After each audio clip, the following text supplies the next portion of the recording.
Welcome to the third hour of American Agenda. I'm Bob Sellers. And I'm Heather Childers, and we're now joined by our family of co-hosts, former gunnery sergeant for the U.S. Marine Corps and former advisory board member for Women for Trump, Jessie Jane Duff, principal of the Vogel Group, and former Trump White House Cabinet Secretary Bill McGinley, and Project 21 member and former Trump appointee, Derrick Hollie. Welcome to everybody. Great to have you with us. All right, Homeland Security Secretary Alejandro Mayorkas saying he wants to make significant changes to immigration and ICE.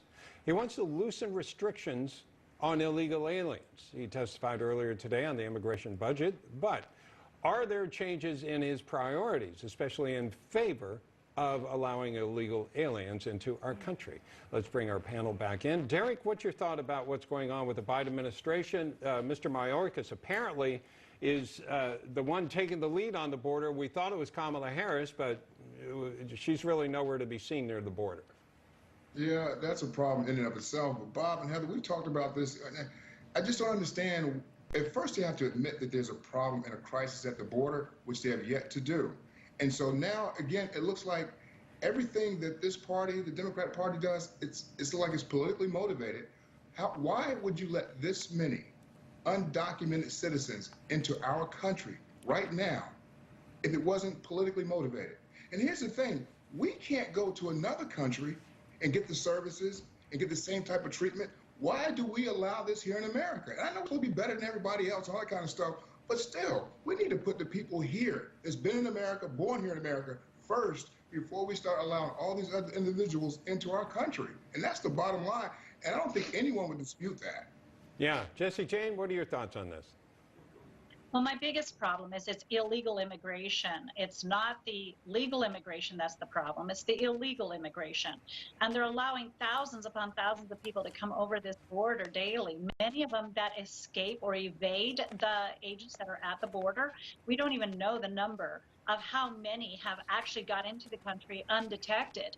We're seeing an increase in the members of MS-13.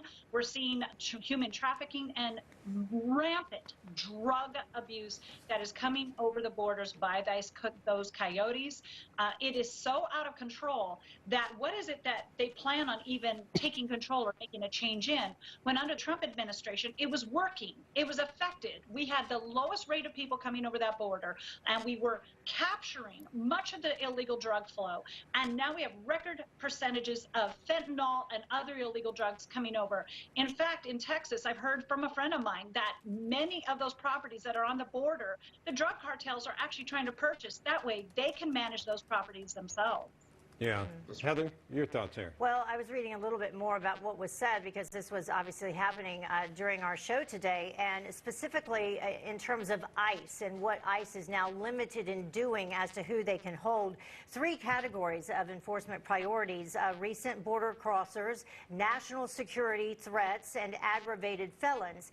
But yet, even though ICE is detaining a lesser number of individuals, what Mayorkas continued to emphasize today was that the border is closed and that people know the border is closed. But Bob, you know, we've repeatedly talked about this record number of individuals crossing the border, being apprehended at the border. In April alone, 178,000 individuals. It's closed, wink, wink. Exactly. And Bill, that seems to be the message.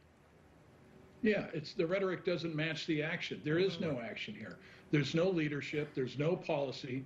And what we're seeing is a national security and humanitarian disaster play out on our southern border. The Biden administration needs to step up and start preserving the borders to make sure that legal immigration and legal immigrants can be properly processed and admitted into this country. But those who seek to come in illegally need to be stopped and returned to the countries. The Trump administration took a very strong stand on the southern border and helped to stem the flow of illegal aliens coming into the country.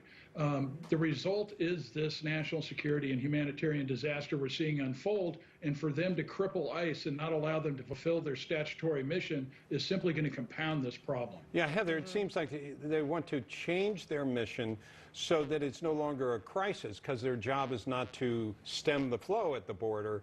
It's to essentially accept them crossing the border in some fashion, right, even if it's called temporary, at which point they're supposed to return for a court date, which we know they're not going to return to in 80% of the cases. Right, which happened over the weekend. We talked about this. 100,000 Haitians who were granted temporary protected status on Saturday. I think that the Biden administration did that.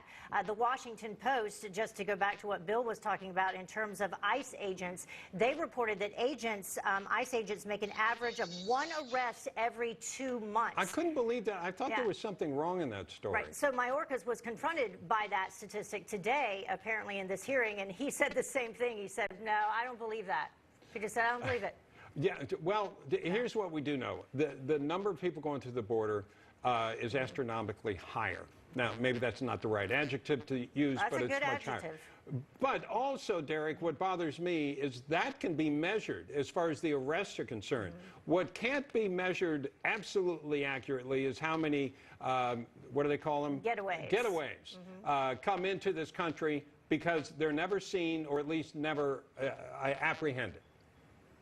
What reason do they have to come back? I wouldn't come back. And so, but the other thing that I think that goes unnoticed, and Jane talked about it, is the amount of drug flow that's coming through right now. Yeah. And then we was just talking about, there was another station, they was talking about a local station in Washington, D.C., how they find like a tunnel a day. They just recently found another tunnel that I have over $100,000 worth of street marijuana. And that was one of like 20 tunnels that they found recently in the last few months. And who knows what else goes on through those tunnels, but those are other things that are happening that aren't even making the news right now. Yeah. Jesse, I think most people observing this, certainly on a certain side of the aisle, said you need to go back to the policies that Mr. Trump had in place. But they're not going to do that. Is there anywhere between what's happening now and there that you think could work? The only thing that I can speculate, one of two options here, is that they are deliberately doing this. They're sending people into other states, such as we saw in Tennessee. Marsha Blackburn called it out, the children in the dead of night that are arriving, that they literally are trying to change the demographics of the United States to persuade voting changes, congressional changes, and or they're going to let this crisis explode and then turn around and claim that they fixed it. Yeah. Much of what the economy, then go back and try to embrace some of these Trump policies and indicate that it was because of Joe Biden and Kamala Harris that they were able to turn it around. I'm tempted to believe in the first option because there's no other way for us to look at this. This is deliberate. It is obvious, and there has to be an agenda behind. And it's really scary that they're allowing this to happen to our nation. By the way, when they take them to Chattanooga, that's right near Georgia. It's near Alabama. It's near North Carolina, not just Tennessee. So right from there, you can like have spider legs. Do you know what the governor of South Carolina did? And I think other governors are jumping on board with this as well. And they are barring, and it sounds heartless, but the bigger picture is what people need to look at. They're barring these migrant children from coming into the state of South Carolina and being held there. All right. Thank you, panel. Coming up, Biden's infrastructure plans going. Would they bankrupt the country if they actually got through? Will they get through? We'll talk about that coming up on American Agenda.